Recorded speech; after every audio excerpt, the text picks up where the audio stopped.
Hi friends, இன்றைக்கி பார்த்தீங்கன்னா சுவையான வேர்க்கடலை சட்னி தான் வந்து பார்க்க போகிறோங்க. வீடியோவை முழுசாக ஸ்கிப் பண்ணாமல் பாருங்கள். வாங்க இப்போ வீடியோக்குள்ளே போகலாம். வேர்க்கடலை வந்து 1 கப் அளவு எடுத்துக்கலாம். இது வந்து பச்சை வேர்க்கடலை, அதனால் வந்து வறுத்துக்கலாம். நீங்கள் வறுத்த கடலையாக இருந்தால் வறுக்க தேவையில்லை. ரொம்ப நாள் ஆச்சு லாங் வீடியோ போட்டேன். இப்போ வேர்க்கடலை வந்து நல்லா வந்து வறுத்துக்கலாம். பாருங்கள், நல்லா வந்துட்டு வறுத்தாச்சு. இப்போ இதை எடுத்துட்டு ஒரு ஓரமாக வச்சிடலாம். அடுத்ததாக பார்த்தீங்கன்னா கொஞ்சம் எண்ணெய் ஊற்றி வரமிளகா வந்து நீங்கள் காரத்துக்கு ஏற்ப சேர்த்துக்கலாம்.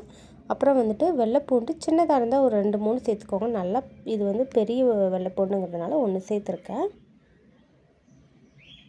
சட்டுன்னு செஞ்சிடலாங்க. டேஸ்ட்டும் பார்த்திங்கன்னா சூப்பராக இருக்கும். இது வந்து கொஞ்சோண்டு புளி வந்து சேர்த்துருக்கேன். அப்புறம் வந்துட்டு ஒரு கைப்பிடி அளவு தேங்காய், துருவின தேங்காய், அதையும் வந்து சேர்த்துக்கலாம். தேங்காய் சேர்க்குறப்போ வந்து அடுப்பை வந்து ஆஃப் பண்ணிடலாம். கலந்து விட்டுட்டு இப்போ ஆற விட்டாச்சு. வேர்க்கடலை வந்து தோல் வந்துட்டு அப்படியே எடுத்துருங்க. பாருங்கள், நான் வேர்க்கடலை வந்து ஃபஸ்ட்டு அரைச்சிட்டு வந்துட்டேன். தண்ணி எதுவும் நான் சேர்க்கலை.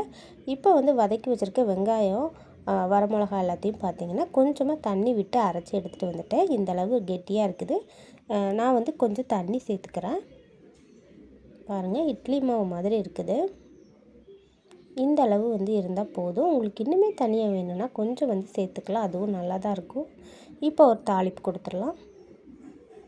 இதில் வந்து கடுகு, உளுத்தம் பருப்பு, கருவேப்பிலை, அவ்வளோதான். தாளித்து விட்டாச்சு. வேர்க்கடலை சட்னி ரெடி ஆயிடுச்சு. பாருங்கள் எவ்வளோ சீக்கிரம் வந்து செஞ்சாச்சுன்னு. அதே மாதிரி குழந்தைங்களும் நல்லா விரும்பி சாப்பிடுவாங்க. கண்டிப்பாக ட்ரை பண்ணி பாருங்கள். என்னோடய சேனல் பிடிச்சிருந்தா மறக்காமல் சப்ஸ்கிரைப் பண்ணி பக்கத்தில் இருக்க பெல் பட்டனை கிளிக் பண்ணிக்கோங்க. லைக் பண்ணிக்கோங்க. பாய். அடுத்த ஒரு வீடியோவில் பார்க்கலாம்.